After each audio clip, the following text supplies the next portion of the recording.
Hola a todos, yo soy Bryce Paisal y bienvenidos de nuevo a mi canal. El amor, sin duda, es una de las experiencias más intensas y transformadoras que puede vivir el ser humano. Nos inspira a ser mejores, a cuidar y a entregarnos al otro. Así, la vida en pareja está llena de momentos bonitos, viajes, risas, planes compartidos, conversaciones que se alargan hasta la madrugada y demás pequeños instantes que, poco a poco, van construyendo una historia en común. Sin embargo, a pesar de todo lo que nos da el amor, en numerosas ocasiones se quiebra y se desgasta. Las promesas que parecían eternas a veces se diluyen en el tiempo. Y donde antes hubo conexión, aparecen dudas, distancia o traición.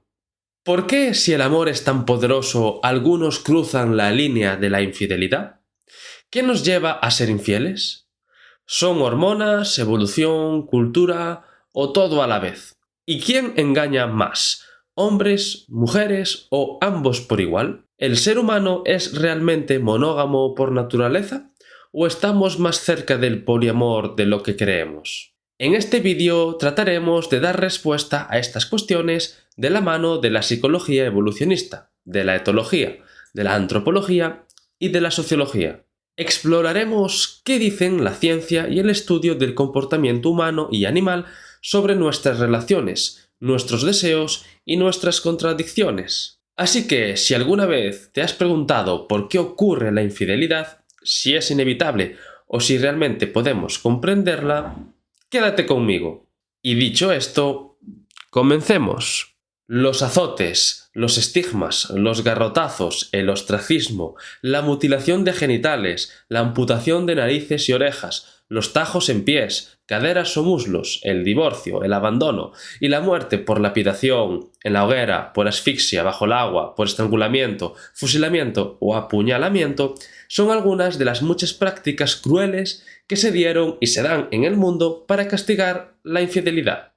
Evidentemente, los castigos no resultan los mismos si la infidelidad se da entre novios o entre personas casadas, así como si el infiel resulta hombre o mujer. Pero dada la magnitud de las penas, sería asombroso que los seres humanos osaran poner los cuernos. Y sin embargo, los ponen. A pesar de nuestra actitud de rechazo ante la infidelidad como algo inmoral, a pesar del riesgo para nuestras familias, nuestros amigos y nuestro modo de vida, a pesar de nuestro sentimiento de culpa cuando incurrimos en aventuras amorosas, nos permitimos iniciar relaciones fuera del noviazgo o extramaritales. Pero, ¿por qué? ¿Cómo es posible que tras un tiempo, ya sea este más largo o más corto, en donde los amantes demostraron su amor recíproco, uno de ellos acaba siendo infiel? ¿O los dos? Los motivos de la infidelidad pueden atenderse desde múltiples aristas. Así encontramos explicaciones sobre tal hecho desde lo hormonal, desde la evolución o desde la cultura, aunque se puede decir que la respuesta al porqué de la infidelidad estriba en la complementación de todas estas. Veamos cada una de ellas. En primer lugar se encuentran las explicaciones hormonales. Ciertamente, el ser humano, en tanto que individuo orgánico complejo, presenta un gran número de sustancias químicas que viajan por la sangre y regulan el estado de ánimo, el estrés, el sueño, el hambre, el metabolismo, el crecimiento, el desarrollo y la sexualidad.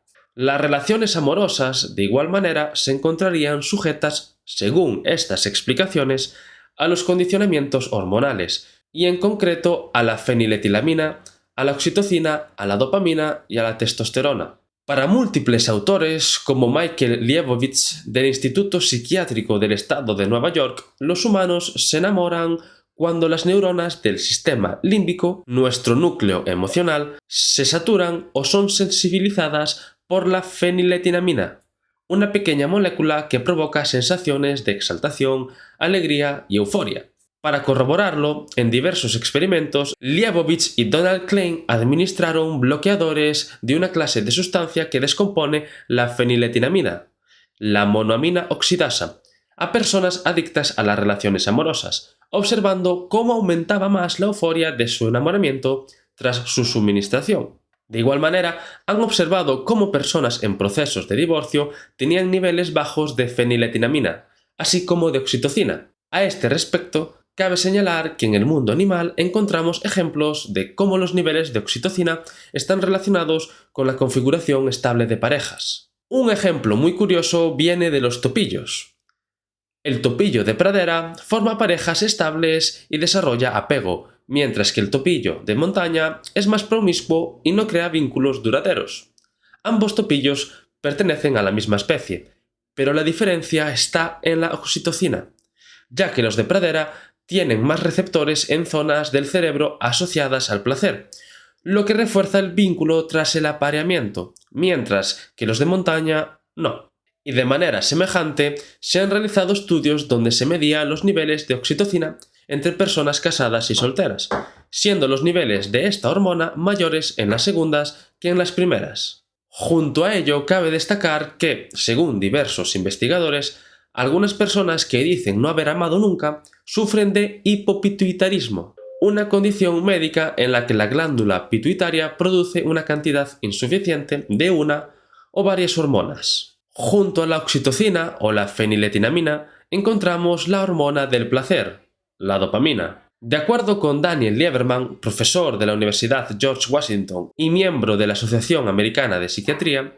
la dopamina puede hacer que una persona busque y caiga en nuevas aventuras sexuales fuera de la pareja. Al ser la actividad dopaminérgica una reacción a lo inesperado, las personas sufrimos el placer de la expectación, de la posibilidad de tener algo poco conocido y mejor. De esta manera, cuando las cosas expectantes se vuelven parte de la rutina diaria, la dopamina ya no se activa para dar esas sensaciones de emoción. Es decir, en el momento en el que algo se consigue o se estabiliza, esta hormona ya no actúa sobre ellas y pasa a buscar cosas mejores. Por ello, y en relación con el amor y la infidelidad, esta hormona puede ayudar a entender por qué, incluso en relaciones amorosas estables, algunas personas pueden sentirse atraídas por experiencias fuera de la pareja. La actividad dopaminérgica nos impulsa a buscar la novedad, el riesgo y la emoción. Así, tal y como se dijo anteriormente, cuando la relación se vuelve rutinaria, el cerebro deja de percibir la misma recompensa y surge la búsqueda de estímulos nuevos. No es casualidad que, cuando se establecen en sitios nuevos, se mudan o conocen gente nueva, las personas comiencen a dudar acerca de si deben continuar con su relación. Otra hormona muy relacionada con los encuentros sexuales resulta la testosterona. Siguiendo el trabajo de Carol Hooven, profesora de biología evolutiva en la Universidad de Harvard, se sabe con certeza que los incrementos pronunciados de la testosterona aumentan el deseo, la excitación y la función sexual tanto en hombres como en mujeres. En el caso particular de las mujeres, se descubrió que éstas son más activas sexualmente y cometen más infidelidades en los días 13 y 14 del periodo menstrual, momento en el que se produce la ovulación, es decir, cuando más posibilidades tienen de quedarse embarazadas, coincidiendo con su mayor pico de testosterona. Y en el caso concreto de los hombres, los mayores niveles de esta hormona, junto con la dopamina, explicarían el fenómeno psicosexual conocido como el efecto Coolidge, algo observado en otros machos de mamíferos y aves, efecto por el cual la excitación y el interés sexual se renuevan al aparecer una nueva pareja, incluso si la relación anterior se volvió rutinaria. La dopamina generaría la sensación de placer y recompensa ante lo inesperado, mientras que la testosterona aumentaría el impulso sexual y la motivación para explorar nuevas oportunidades. También por ello, los hombres consumirían más pornografía, prostitución y tendrían más sueños húmedos o fantasías sexuales que las mujeres. Por último, con respecto a la testosterona, cabe señalar que, de acuerdo a múltiples testimonios de personas trans que iniciaron el proceso de transición de un sexo a otro, la hormonación cruzada tiene efectos importantes en la libido. Los hombres que transicionaron a mujer, al incrementar sus niveles de estrógenos, documentan una pérdida de impulso sexual, mientras que las mujeres que transicionaron a hombres, al incrementar sus niveles de testosterona, testifican un aumento en el deseo sexual. A este respecto, muy interesante resulta lo que cuenta en una entrevista un hombre trans, Griffin Hansbury, en relación a sus sensaciones libidinales al empezar a tomar testosterona. Recuerdo que andaba por la Quinta Avenida y tenía una mujer delante. Llevaba minifalda y una blusa. Le estaba mirando el culo. Me decía, no se lo mires, no se lo mires, no se lo mires, pero no podía dejar de mirárselo. La adelanté y oí una vocecita en mi cabeza que decía, gírate para verle los pechos, gírate, gírate. Mi base de feminista y de mujer me advertía, tendrás la desfachatez, cerdo, no te gires. Me sentía como si mi mente fuera un cine X. No podía parar. Mirara a donde mirara, todo lo que tocaba se convertía en sexo. Por todo lo mencionado hasta aquí, se podría afirmar que sustancias como la feniletinamina, la oxitocina, la dopamina y la testosterona no solo regulan el deseo y la excitación, sino también la capacidad de apego y la búsqueda de novedad. De ahí que para algunos autores la respuesta al por qué somos infieles radica en lo hormonal. Sin embargo, para muchos otros, la infidelidad es mucho más que esto, y las hormonas no serían el destino, sino una consecuencia de otros factores relativos a la cultura. Y tras este compendio de explicaciones hormonales se encuentran las de corte evolutivo. Siguiendo la estela darwiniana de la comprensión de la conducta sexual de los humanos, por la cual, fruto del dimorfismo sexual humano, los hombres buscan inseminar y las mujeres recibir protección, Helen Fisher propuso una explicación evolutiva del porqué del adulterio. Según la antropóloga estadounidense, durante la historia de nuestra evolución, la mayoría de los machos buscaron tener aventuras a fin de diseminar sus genes, mientras que las hembras desarrollaron dos estrategias alternativas. Algunas eligieron ser relativamente fieles a un solo hombre para poder sacarle múltiples beneficios. Otras prefirieron involucrarse en el sexo clandestino con diversos hombres a fin de sacarles beneficios a todos. Así, los hombres tendrían la capacidad de ser infieles por el impulso dotado por la selección natural de propagar sus genes lo máximo posible, y las mujeres por el impulso de encontrar un macho proveedor mejor que el que tienen, o para ganarse el favor y la protección de muchos a la vez, mejorando su situación y la de sus crías. De esta manera, ambas serían conductas premiadas por el éxito reproductor, es decir, favorables a la transmisión de genes a la siguiente generación. Para los machos Homo sapiens del pasado, tener aventuras con más hembras multiplicó su participación en la siguiente generación. Y para las hembras Homo sapiens la infidelidad pudo haber sido adaptativa por 4 razones. Por la subsistencia complementaria, la adquisición de bienes y servicios adicionales habrían proporcionado a nuestras abuelas adúlteras más resguardo y alimento extra. Por funcionar como póliza de seguro, si un marido moría o la abandonaba, había otro varón al que podía convencer para ayudarla. Por mejorar su línea genética si tenía hijos con otro macho, a causa de que se emparejó por primera vez, por ejemplo, con un cazador pobre, con temperamento terrible o con problemas físicos, y por tener muchos hijos con diferentes padres para aumentar la posibilidad de que alguno de ellos sobreviviera a la niñez. En definitiva, la infidelidad tanto masculina como femenina sería probablemente, según la psicología evolucionista, adaptativa en el pasado, y tan adaptativa que dejó su marca en la anatomía y fisiología humana. En el caso de los hombres, su pene es más largo y grueso que el de cualquier primate, y sus testículos son más pesados que los del orangután y el gorila, hecho que evidencia la competencia sexual humana, puesto que un pene más grande permite la llegada más rápida del esperma al óvulo, mientras que unos testículos grandes permiten la expulsión de una mayor cantidad de líquido seminal. Y en el caso de las mujeres, en comparación con otros primates, estas siempre tienen las mamas hinchadas, no tienen celo y cuentan con un alto rendimiento orgásmico, que les permite tener múltiples parejas sexuales consecutivas. Vamos, que estamos hechos unas... Pues bien, llegados a este punto y teniendo en cuenta todo lo que se ha afirmado hasta aquí, seguramente hay personas que se estén preguntando lo siguiente. Muy interesante, Bryce, pero entonces ¿ninguno de los dos sexos es más infiel que el otro? ¿Los hombres, al tener más testosterona, son más promiscuos? ¿Las mujeres, al buscar, según Helen Fisher, un varón sustitutivo, son más infieles que los hombres? ¿Quién es más infiel, los hombres o las mujeres? No cabe duda de que en el pasado, aunque sea un pasado bastante reciente, las mujeres tenían la sexualidad mucho más controlada que los hombres, por lo que era normal que la mayoría de los adulterios fueran realizados por ellos. Sin embargo, con la progresiva liberación de la mujer, tanto en lo económico como en lo social, la actividad sexual femenina aumentó. Aún así, y aunque en comparación con el pasado las diferencias entre los sexos se redujeron, en las encuestas sobre infidelidad actuales el hombre siempre sale como claro ganador. Los estudios recientes afirman que, tanto en relaciones heterosexuales matrimoniales como no matrimoniales, aproximadamente el 25% de los hombres han sido infieles a su pareja, frente al 17% de las mujeres. Además, sostienen que, por lo general, los hombres son infieles con personas extrañas, mientras que las mujeres con alguien cercano. Pero, ¿quieren decir estos datos que los hombres son definitivamente más infieles que las mujeres? Pues no.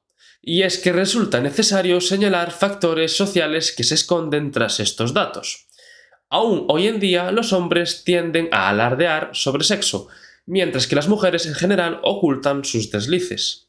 Además, resulta probable que el hecho de que se siga descalificando a la mujer por tener múltiples relaciones sexuales ocasione que éstas no tengan tantos encuentros como realmente desean. De hecho, las mismas encuestas muestran que tanto hombres como mujeres han pensado en ser infieles en cantidades semejantes.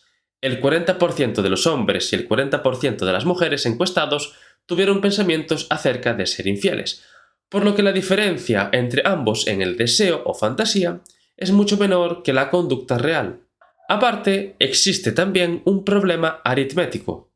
Cada vez que un hombre heterosexual copula, lo hace con una mujer, y dado que la enorme mayoría de los adultos de todas las sociedades están casados, por lógica, cuando un hombre casado copula, lo más probable es que lo haga con una mujer casada. Por todo ello, lo más probable es que las mujeres infieles salgan infrarrepresentadas en las encuestas. Entonces, consecuentemente, se abre otra pregunta. ¿La mujer puede ser tan infiel como el hombre? El hecho de que la mujer pueda ser tan infiel como el hombre choca directamente con la clásica idea de la promiscuidad masculina por naturaleza, así como de la baja libido femenina. La realidad es que tal promiscuidad está, en ocasiones, sobredimensionada, mientras que el deseo sexual femenino subestimado. Ambas realidades, el hombre promiscuo y la mujer recatada, son mitificaciones culturales. Y es que la primatología y el estudio del comportamiento hormonal humano ofrecen respuestas a por qué tanto los hombres como las mujeres pueden presentar semejantes niveles de apetito sexual y, por ende, de infidelidad. Estoy seguro de que te suena la siguiente afirmación. La diferencia sexual humana llevó a los machos a ser promiscuos y a las mujeres recatadas y más selectivas. Los hombres se mostrarían ansiosos y derrochadores en su intento de fecundar a tantas hembras como puedan, y las mujeres, por su parte, serán exigentes y reticentes para asegurarse de que los padres de sus hijos sean los machos de mejor calidad. Este reglamento evolutivo fue formulado en 1948 por Angus Bateman, basándose en experimentos con moscas del vinagre. Las moscas hembras producían el mismo número de descendientes independientemente del número de machos que las cubrieran, mientras que la descendencia de los machos era mayor cuantas más hembras cubrían. Desde entonces, el principio de Bateman se presenta como indiscutible a millones de estudiantes de biología y de psicología evolucionista. Sin embargo, hay argumentos para someter a crítica tal afirmación. De acuerdo al primatólogo Franz de Waal, esta distinción sexual en el juego del apareamiento ha perdido credibilidad. Por un lado, no todos los machos ni hombres se ajustan a este patrón, y aunque en su mayoría son más promiscuos que las mujeres, algunos adoptan estrategias alternativas. Además, se sabe con certeza que el nivel de testosterona en los machos y en los hombres baja cuando se convierten en padres, probablemente para que éste no tenga tanto impulso sexual y se centre más en la crianza de su descendencia, rebajándose así su promiscuidad. En relación a las mujeres, sin duda el principio de Bateman ha comenzado a tambalearse y está a punto de desmoronarse. La idea general de que las mujeres son selectivas, castas, fieles y recatadas encaja casi demasiado bien en nuestros prejuicios culturales, como la extendida opinión de que las mujeres están más predispuestas a la monogamia que los varones. En el reino animal existen muchos ejemplos de cómo las hembras son mucho menos selectivas y fieles de lo que se creía. Por ejemplo, se ha observado que en muchas aves, aun conformando relaciones de pareja estables, los huevos que pone la hembra no son, en su totalidad, fertilizados por el mismo macho. evidenciando que el sexo femenino en las aves es bastante dado a las aventuras sexuales. Y tanto en chimpancés como bonobos, monos capuchinos y babuinos se ha observado una gran actividad sexual por parte de las hembras. ¿Pero por qué? En el caso de los primates se observó que muchos de los machos toleran y asisten a los hijos de las hembras con las que han copulado recientemente. Por ello, se cree que las hembras primates desarrollaron la capacidad de tener muchos encuentros sexuales con múltiples miembros del grupo para evitar el infanticidio de las nuevas crías por parte de algunos machos. De esta manera se lograría confundir la paternidad. Aparearse con muchos machos haría que estos se portasen bien con todos los retoños, ya que podrían ser sus hijos. Esta explicación podría resolver la cuestión de por qué las mujeres, las hembras humanas, no son tan recatadas como tradicionalmente se pensó. Evidentemente, las motivaciones inmediatas son la atracción, la excitación, la aventura y el placer, pero tras esto se escondería esa táctica inconsciente. Y como dato curioso, los niños de la etnia barí, en la cuenca del río Maracaibo en Sudamérica, a menudo cuentan con un padre primario y varios secundarios, pues tienen la creencia de que el semen de todos los hombres que se relacionan sexualmente con la madre contribuye al desarrollo del feto. Además de esta explicación proveniente de la primatología, anteriormente se dieron argumentos psicoevolutivos a favor del porqué del adulterio en mujeres, por lo que ya es hora de abandonar el mito de que las mujeres son más recatadas por naturaleza. La realidad es que hemos dejado que esta narrativa se filtrara en la biología durante la época victoriana, adaptándola a la sociedad para que encajara en nuestros estándares morales. Y sí, menciono la época victoriana porque realmente, antaño a ese momento de la historia, lo común, pese a que sorprenda a muchos, era pensar que las mujeres eran seres sedientos de lujuria. De hecho, existen muchas instituciones y reglas culturales que dan cuenta de esta creencia. Por ejemplo, la tradición del velo se desarrolló en la sociedad musulmana en parte porque el pueblo islámico estaba convencido de que las mujeres eran muy seductoras. La mutilación del clítoris se realiza en diversas culturas africanas porque consideran que así aplican el potente deseo sexual femenino. Los escritores talmúdicos de comienzos de la era cristiana estipulaban que era responsabilidad del marido copular con regularidad con su esposa precisamente porque pensaban que la mujer tenía impulsos sexuales más poderosos que el hombre. Los indios Capaya del Ecuador piensan que las mujeres son promiscuas y el Tercer Concilio de Trento condenó a la mujer por liviana, deshonesta y corrompida, y los médicos europeos de la época, siglo XIV, aseguraban que la mujer padecía una congénita inclinación al sexo provocada por su útero insaciable, conocido como mal de madre, solo curable con el coito terapéutico o la masturbación. Es más, por aquel entonces se creía que la mujer desatendida sucumbía fácilmente a este mal y por ello le era infiel a su marido. En resumen, la sexualidad femenina parece tan proactiva y emprendedora como la masculina. Por último, llegados a este punto, inevitablemente toca tratar la cuestión de la monogamia en los humanos. Para muchos, la sexualidad proactiva tanto en mujeres como en hombres, así como el hecho de que las infidelidades son un fenómeno presente en muchísimas culturas, sería la prueba de que la monogamia no se encuentra acorde a nuestra naturaleza. De igual manera, entre las personas que entienden la monogamia como una institución impuesta, resulta común denunciar a la sociedad como agente opresor de la verdadera sexualidad humana, de naturaleza poliamorosa. Pero, ¿quién tiene razón? ¿Los defensores de la monogamia o sus detractores? ¿Es el humano monógamo o no por naturaleza? Según los estudios realizados por la antropología, solo el 16% de las sociedades son monógamas, mientras que las polígamas ascienden al 84%. La mayoría de las sociedades en las que la poligamia está permitida son poligíneas, es decir, son los hombres y no las mujeres los que tienen múltiples parejas, aunque se ha de aclarar que solo del 5 al 10% de estos tiene en realidad más de una esposa a la vez, por lo que los hombres de todo el mundo tienden a casarse con una sola mujer. Por su parte, la poliandría, una mujer con varios esposos, representa únicamente el 0,5% de las sociedades humanas, dándose por circunstancias peculiares de escasez ecológica. Y los pueblos que practican la poliginandría, el matrimonio de grupo, pueden contarse con los dedos de la mano.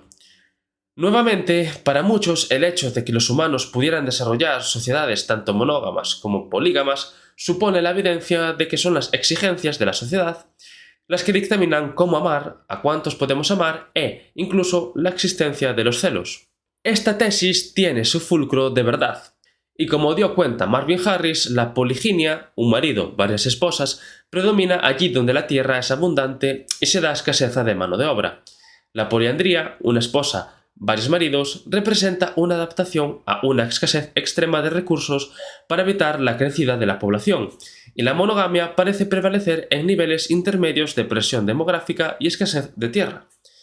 Por tal motivo, se puede decir que, más que por instrucciones genéticas específicas, las pautas de relaciones sexuales son socialmente construidas e impuestas por las condiciones materiales predominantes. Sin embargo, la existencia de la poligamia no refuerza la idea de que los humanos podamos amar a varias personas a la vez. En estas sociedades existen problemas entre las diferentes esposas o esposos. Se dan casos de celos, los matrimonios son en su inmensa mayoría pactados y sin que medie el amor. El adulterio sigue dándose con tanta frecuencia como en las sociedades monógamas, y en todos los matrimonios polígamos el marido o la esposa muestra una mayor preferencia por una persona en particular. De hecho, en los pocos casos que se dieron de matrimonios en grupo, como en la comunidad Oneida de los Estados Unidos, donde el amor romántico por una persona era considerado egoísta y vergonzante, siempre se formaban parejas clandestinas. Por esta razón, Margaret Mead, para nada sospechosa de ser determinista biológica o una sociobióloga, afirmó lo siguiente: no importa cuántas comunidades se inventen, la familia siempre vuelve a infiltrarse. Y estos hechos, para diversos autores, son prueba de que el animal humano parece estar psicológicamente condicionado para formar pareja con una sola persona. Además de todo ello, cabe mencionar lo siguiente: monogamia no es sinónimo de fidelidad, así como tampoco poligamia significa poliamor. Como se acaba de ver, puede haber matrimonios polígamos sin que todos se amen entre sí, así como también puede darse matrimonios monógamos donde los cónyuges no se aguantan. Ambos son tipos de reglas matrimoniales, y es que lo contrario de monogamia no es poliamor, sino poligamia, y lo contrario de poliamor no es monogamia, sino monoamor. Entonces, teniendo en cuenta todo lo dicho hasta aquí, ¿qué conclusión se puede sacar de todo esto? Pues a mi juicio, el ser humano tiene una pulsión y un apetito sexual muy desarrollado, por lo que puede sentirse atraído sexualmente por muchos sujetos independientemente del tipo de matrimonio o pauta de relación sexoafectiva en el que se encuentre. Sin embargo, de acuerdo a lo experimentado en todo tipo de sociedades, monógamas y polígamas, semeja que emocionalmente tiende al establecimiento de parejas, independientemente del tiempo que duren, saltando de una a otra. Por ello, a mi modo de ver, seríamos monoamorosos seriales, con la capacidad de desear sexualmente a personas ajenas a la pareja, sin que sentirse atraído por otra persona significa que no quieras a tu pareja. De ahí que resulte, pues, tarea de cada relación establecer los límites que, de rebasarlos, supondrían lo que hemos denominado como infidelidad. En conclusión, el amor puede ser una de las fuerzas más intensas de nuestra vida, pero también una de las más contradictorias. Aunque buscamos estabilidad, apego y proyectos compartidos, la infidelidad sigue siendo una realidad en casi todas las culturas. A lo largo de este vídeo hemos visto que no existe una única causa para explicarla. Intervienen factores hormonales como la dopamina o la testosterona, impulsos evolutivos ligados al deseo, la novedad y la reproducción, y por supuesto condicionantes sociales y culturales que moldean cómo vivimos el deseo y las relaciones. También hemos desmontado mitos sobre la supuesta promiscuidad natural masculina o la falsa pasividad sexual femenina, entendiendo que ambos sexos comparten deseos, contradicciones y vulnerabilidades similares. En definitiva, quizá el ser humano no está hecho para una fidelidad perfecta ni para una libertad afectiva sin conflicto, sino para moverse entre el deseo de explorar y la necesidad de vincularse. Seres profundamente sexuales, sí, pero también profundamente emocionales, condenados o afortunados a buscar una y otra vez eso tan difícil que llamamos amor. Y con esto hemos acabado el vídeo de hoy. Espero que te haya resultado interesante y que te haya gustado, Y de ser así, que le des a like, que lo compartas, que te suscribas y siéntete libre de comentar lo que te apetezca. Yo lo leo todo, suelo responder y nada más. Así que nos vemos en el siguiente vídeo. ¡Chao!